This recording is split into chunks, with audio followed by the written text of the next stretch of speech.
लो भाई, तो हम क्लास 9 का सिलेबस लेके आ गए हैं, जो भी अपडेटेड सिलेबस है इस साल से, जो आपको पढ़ना होगा क्लास 9 में।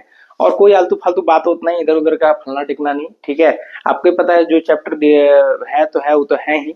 क्या नया ऐड हुआ उसी के बारे में बताएंगे, और क्या कॉन्सेप्ट है उसको थोड़ा सा हल्का सा डिस्कस करेंगे, ठीक है। अच्छा लगेगा तो लाइक करना, नहीं लगेगा तो कमेंट करके चल जाना, ठीक है।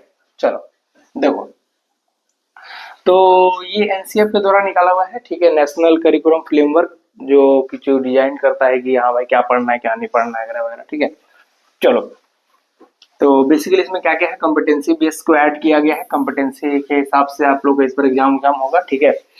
अब चलो सबसे पहले देख लो तो कोऑर्डिनेट ज्योमेट्री में क्या क्या चीज ऐड होगा, ठीक है। कोऑर्डिनेट ज्योमेट्री में सबसे पहले तो आपको कोई ऐसे देता था पॉइंट, बोलता तो भैया 1 है 2 है 3 है 4 है, 1 है 2 है 3 है 4 है। अच्छा भैया हिया का पॉइंट क्या होगा, तो तुम बोलेगा अच्छा 2 2। तो क्लास 9 में इतना था कि हाँ भैया इसे 2 2 का पहले पॉइंट बताना था। अब यहाँ क्या है कि नहीं नहीं भैया, आप जो पॉइंट ढूंढोगे ना, कहीं यहाँ पे भी कोई पॉइंट होगा, ये मान लो 3,8 होगा, इन दोनों के बीच का डिस्टेंस निकाल दो, तो डिस्टेंस बताना है तुमको। दूसरा चीज तुमको बोलता है भैया मिड पॉइंट भी बताना है। मिड पॉइंट क्या है? मतलब कोई लाइन आया इसको काट के चाहिए, तो इस पॉइंट का मिड पॉइंट क्या होगा, तो भी बताना है। तो ये चीज हो गया, ठीक है, शिफ्टेड है ना, down from the older curriculum, मतलब ये चीज नया चीज आया इसमें।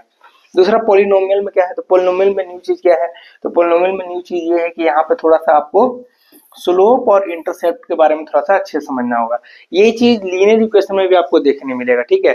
कोई लाइन है, अब स्लोप और इंटरसेप्ट क्या है वो आप समझ जाओगे, बस ये समझो कि नया चीज स्लोप और इंटरसेप्ट का कॉन्सेप्ट है। मतलब कि अगर कोई मतलब कोई ग्राफ है, कोई लाइन आ रहा है, तो ये कोई ऐसे जा रहा है, तो ये कितना एंगल के साथ ये कितना स्लोप है। स्लोप मतलब चढ़ान यार, सिंपल, कि कोई लाइन में कितना स्लोपनेस है, स्टीपनेस है, तो ये सब चीज को बताया जाएगा, ठीक है।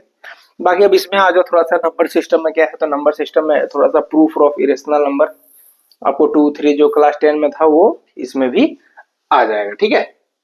चलो दूसरा, इक्वलिट डिवीजन में ये वाला थ्योरम आपको नया ऐड हुआ है, ठीक है। ओके, बाकी सब जो डिटेल जियोमेट्री मेट्री बाकी सब वही सब है, लाइन और एंगल में वही सब सेम है, ठीक है, कोई ये चीज नहीं है। अब यहाँ आ जाओ सीक्वेंस सीरीज, ये बापा बहुत बड़ा इंपॉर्टेंट बात, ठीक है। ये चीज नया है, क्या है, क्या है कि भैया ये तो पूरा 10 क्लास का पूरा अपने आप में एक चैप्टर था, एपी अर्थमेटिक प्रोग्रेशन, ठीक है। मगर अब यहाँ तक तो ठीक था। अब ये जो जीपी है ना, जीपी ये तो 11th क्लास से आ गया बेटा, लो यानी 11 यानी थोड़ा सा जीपी का भी कॉन्सेप्ट क्या होता है, सीक्वेंस क्या होता है, कोई नंबर चलता है जैसे जैसे 1 है 2 है 3 है 4 है, ऐसे सीक्वेंस में चलते जा रहा, तो एपी हो गया।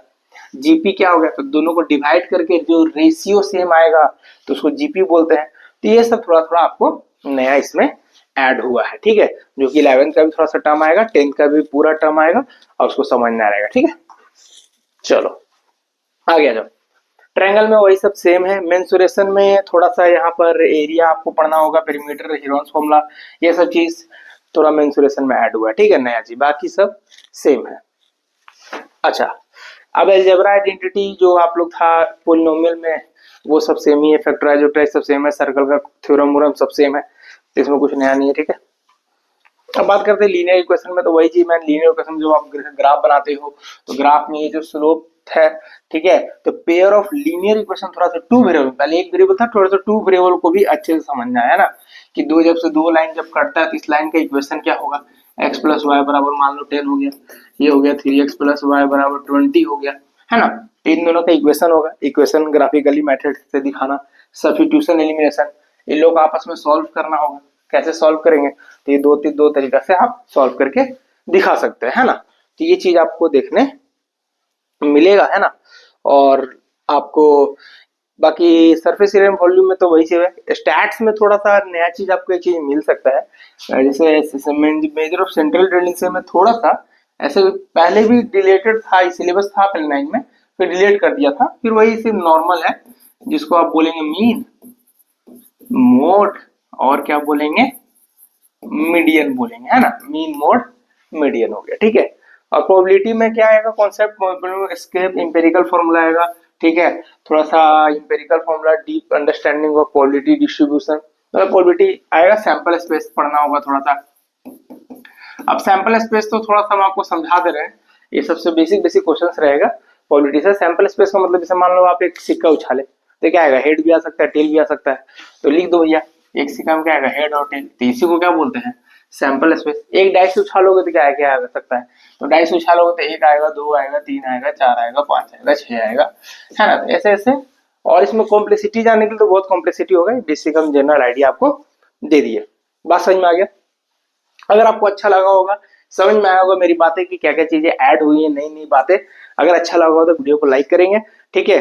सब्सक्राइब करना हो कर देना यार, पढ़ना होगा 9 क्लास तो हम 9 क्लास भी पढ़ाते हैं, तो सब्सक्राइब कर लियो, ठीक है। चलो मिलते हैं, बाय बाय।